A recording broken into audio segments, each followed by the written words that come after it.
राहिले पाणी संपलं त्याला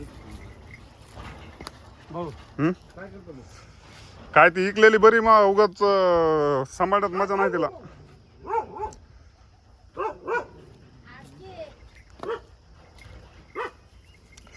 शेतकरी मित्रांनो, हा जो बैल आहे याला थोडीशी साय लागलेली आहे आणि त्याच्यासाठी आज आपण आयुर्मॅक्टिन इंजेक्शन दिलेलं आहे. इन्रोफ्लोक्झासिन आणि डेक्झामेथासोन स्टेरॉइड, अँटीबायोटिक आणि अँटी जी काही ॲलर्जिक आहे असे इंजेक्शन दिलेले आहेत. तर बघूया त्याला कशा पद्धतीनं रिझल्ट येतो. एक गोळी या ती गोळी 7 दिवसांचा चारा गोळी लिहून देतो. 60-70 रुपयाला गोळी येते या.